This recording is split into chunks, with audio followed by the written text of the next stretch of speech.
Bismillahirrahmanirrahim. Assalamualaikum warahmatullahi wabarakatuh. Hai, selamat pagi semua. Saya Evi Sayono. Di pagi hari ini, di hari Selasa, tanggal 18 Januari 2022, saya akan kembali membacakan bacaan buku berjudul Mindset, karya Carol S. Dweck PhD. Pagi ini saya akan membacakan bab 6 dari buku Mindset yang berjudul Mindset dalam Hubungan Percintaan. Atau bukan? Baik teman-teman semua, kalau misalnya teman-teman mengikuti perkembangan kanal YouTube saya ini, tentunya teman-teman sudah notice bahwa saya membacakan 2 bab dari buku Mindset yang menurut saya, ini menurut saya, paling menarik dari buku Mindset ini, yaitu bab 6 dan bab 7.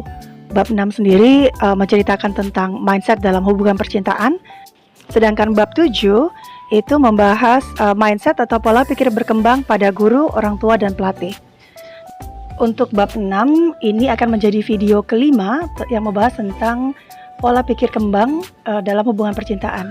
Sedangkan untuk bab 7 yang membahas tentang pola pikir kembang dari para guru itu sudah sampai video ke-11 teman-teman.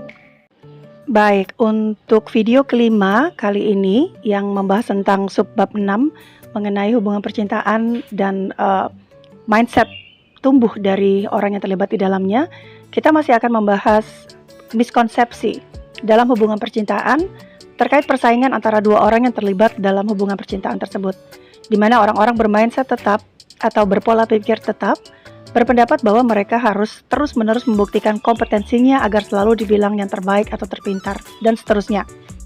Hal ini kemudian biasanya terbawa ketika mereka memasuki sebuah hubungan percintaan, bahwa mereka harus lebih kuat, lebih pintar, lebih terampil, lebih kaya dari pasangannya. Seringkali, hal inilah yang membuat sebuah hubungan percintaan menjadi morat-marit. Lalu, bagaimana cara orang-orang berpola pikir tumbuh mengatasi hal ini? Mari kita dengarkan sama-sama yuk. Baik teman-teman semua, buku yang saya baca adalah buku terjemahan dari buku berjudul asli Mindset, The New Psychology of Success, yang ditulis oleh Carol S. Dweck PhD. Buku ini diterbitkan oleh Ballantine Books pertama kali di tahun 2008. Buku terjemahan berbahasa Indonesianya adalah Mindset, Mengerti Kekuatan Pola Pikir untuk Perubahan Besar dalam Hidup Anda, yang ditulis oleh Carol S. Dweck PhD.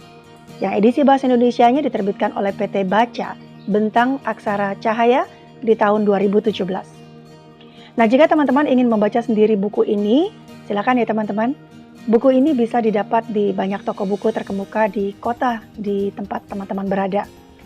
Teman-teman juga bisa mendapatkan buku Mindset karya Carol S. Dweck ini di situs-situs belanja online kepercayaan teman-teman semua di Indonesia.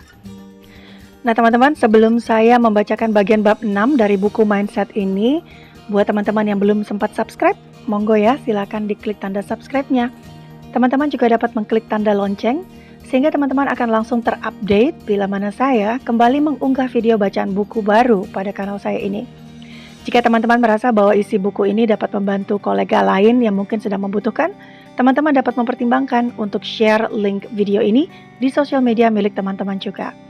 Ditunggu juga klik tanda like dan komentarnya di kolom komentar ya. Bab 6, Mindset dalam Hubungan Percintaan, atau bukan? Subbab, Persaingan, Siapa yang terhebat? Halaman 229 sampai 232. Halaman 229. Persaingan, Siapa yang terhebat? Dalam mindset tetap atau fixed mindset, di mana Anda harus merasa terus-menerus membuktikan kompetensi Anda, mudah sekali untuk masuk dalam persaingan dengan pasangan Anda. Siapa yang lebih cerdas, lebih berbakat, dan lebih disukai? Halaman 230, Kisah Percintaan Susan. Susan memiliki pacar yang merasa khawatir kalau Susan akan menjadi pusat perhatian dan dia hanya akan dianggap orang lain sebagai mengekor. Jika Susan adalah seseorang, maksudnya somebody atau seseorang itu seseorang yang dipandang, maka pacarnya pastilah bukan siapa-siapa. Tetapi Martin jauh dari gambaran itu. Martin adalah orang yang sangat sukses, bahkan dipuja-puja di bidangnya. Martin juga tampan dan disukai banyak orang. Demikianlah, Pada awalnya, Susan tidak mengindahkan segala hal tersebut. Pada suatu hari, Susan dan Martin, mereka menghadiri konferensi bersama. Mereka tiba secara terpisah. Dan ketika checked in, Susan berbicara dengan staf hotel yang ramah di lobi. Malam itu, ketika pasangan tersebut berjalan melalui lobi, seluruh staf menyambut Susan dengan hangat. Martin menggerutu. Berikutnya, Martin dan Susan, mereka menumpang taksi ke acara makan malam. Menjelang akhir perjalanan, sopir taksi mulai memuji-muji Susan. Supir taksi tersebut berkata, "Pak, sebaiknya Anda mempertahankannya ya. Wanita itu orang baik." Martin mengernyitkan dahinya. Seluruh akhir pekan tersebut terus berlanjut dalam irama ketegangan. Pada saat mereka kembali ke rumah setelah konferensi tersebut, hubungan mereka berdua menjadi sangat tegang. Martin bukanlah pesaing yang aktif. Dia tidak berusaha mengalahkan Susan. Dia hanya meratapi ketenaran Susan yang tampaknya lebih besar. Tetapi, sebagian pasangan berani berlaga dalam persaingan tersebut. Baik teman-teman, kita jeda dulu untuk menganalisis bersama-sama ya. Dalam hubungannya atau case-nya Susan dan Martin, kira-kira siapa ya yang memiliki pola pikir tetap gitu. Yang merasa bahwa ketenaran pasangannya itu menjadi ancaman buat dia. Baik, kita lanjut lagi yuk, masih di halaman 230. Kisah Cynthia. Cynthia adalah seorang ilmuwan, sangat mengagumkan hampir dalam segala hal yang dilakukannya. Begitu mengagumkan sehingga membuat para pasangannya, baca suaminya, merasa tidak berguna. Hal tersebut mungkin tidak jadi masalah jika dia tidak selalu memasuki wilayah pasangannya. Cynthia pernah menikahi seorang aktor. Kemudian, Cynthia mulai menulis drama dan berakting bersama, dengan hebat tentunya. Dia mengatakan bahwa dia hanya ingin mencoba berbagi kehidupan dan minat bersama pasangannya. Tapi, kegemaran paruh waktunya ini lebih bersinar daripada karir pasangannya. Pasangannya merasa dia harus lari dari hubungan tersebut untuk menemukan dirinya kembali. Berikutnya, Cynthia kemudian menikah dengan seorang musisi yang juga seorang koki hebat.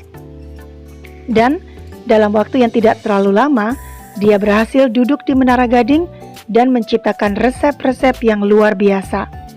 Sekali lagi, suaminya yang merasa tertekan akhirnya kabur. Cynthia tidak menyisakan ruang bagi pasangannya untuk dapat menemukan identitas mereka sendiri. Dia harus menyamai atau mengungguli setiap keterampilan yang dimiliki oleh pasangannya. Ada banyak cara yang baik untuk mendukung pasangan kita atau menunjukkan perhatian terhadap kehidupan mereka. Tetapi, persaingan tentu bukanlah salah satunya. Halaman 231.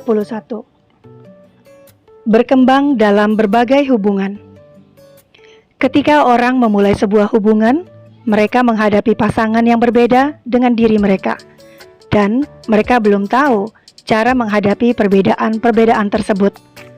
Dalam hubungan yang baik, orang mengembangkan keterampilan-keterampilan ini, dan ketika melakukannya, keduanya berkembang dan hubungan pun semakin mendalam. Tetapi, untuk bisa demikian, orang perlu merasa bahwa mereka berada di pihak yang sama. Kisah Laura. Laura memang beruntung. Ia suka memuji diri dan defensif. Laura terbiasa berteriak dan mencibir. Tetapi James tidak pernah memikirkannya secara bersungguh-sungguh dan selalu merasa bahwa Laura selalu ada saat dia membutuhkannya.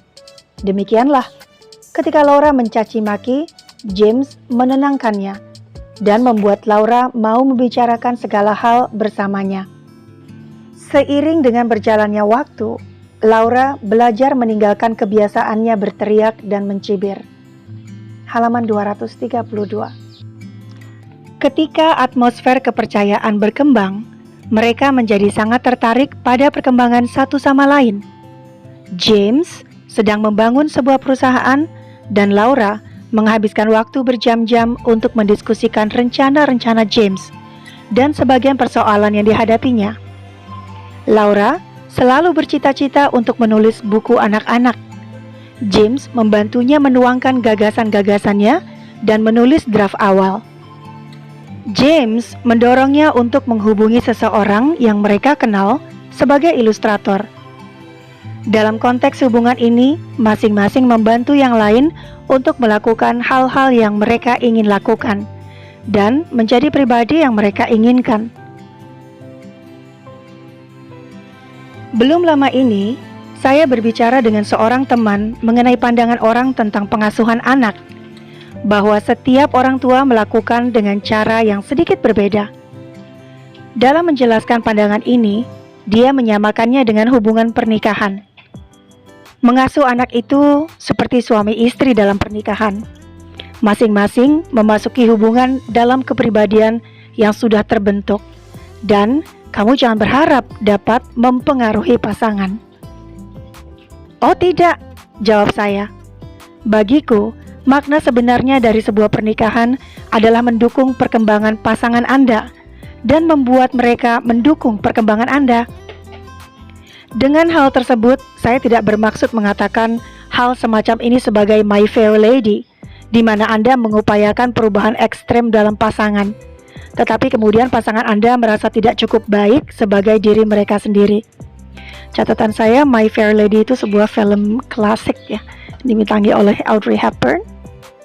Jadi di film ini ceritanya Audrey Hepburn berperan sebagai Eliza Doolittle yang quote-unquote cara bicaranya kampungan. Dan kemudian seorang profesor ini namanya Henry Higgins, berusaha untuk mengubah cara berbicaranya si Eliza gitu menjadi memiliki cara berbicara yang ala aristokrat Inggris begitu, dan akhirnya sih berhasil. Anyway, kita kembali lagi ke buku Mindset bab 6 halaman 232 yang mengisahkan Carol Dweck yang merespon tentang pernyataan temannya bahwa dalam pernikahan seharusnya pasangan tidak berusaha mengubah pasangannya yang lain gitu.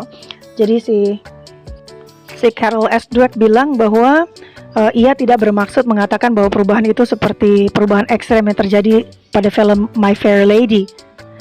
Kita baca ulang ya. Dengan hal tersebut, saya tidak bermaksud mengatakan hal semacam ini sebagai My Fair Lady, di mana kita mengupayakan perubahan ekstrem pada pasangan, tetapi kemudian pasangan Anda merasa tidak cukup baik sebagai diri mereka sendiri. Maksud saya, pasangan yang membantu dalam hubungan tersebut untuk mencapai tujuan-tujuan mereka dan memenuhi potensi mereka sendiri. Inilah yang disebut aksi mindset tumbuh. Akhir dari halaman 232. Baiklah teman-teman semua, demikian bacaan buku saya pagi hari ini. Saya berharap kiranya bacaan buku saya di pagi yang mendung ini dapat memberi manfaat, baik manfaat jangka pendek maupun jangka panjang untuk teman-teman semua. Baik teman-teman, jika teman-teman merasa bahwa akan ada banyak kolega lain yang perlu mendengarkan isi subbab 6 dari buku Mindset tentang hubungan percintaan ini, monggo silahkan ya diklik share dan kemudian bagikan link video ini di sosial media teman-teman semua. Bagi yang belum sempat subscribe, monggo silahkan diklik tanda subscribe dan juga tanda lonceng untuk mendapatkan update saat saya mengunggah video bacaan buku terbaru. Akhir kata, saya haturkan banyak terima kasih atas waktunya yang telah diluangkan untuk mendengarkan bacaan buku saya di pagi hari ini, di hari Selasa tanggal 18 Januari 2022. Sampai jumpa di video bacaan-bacaan buku berikutnya. Wassalamualaikum warahmatullahi wabarakatuh. Saya Evi Sayono. Dah.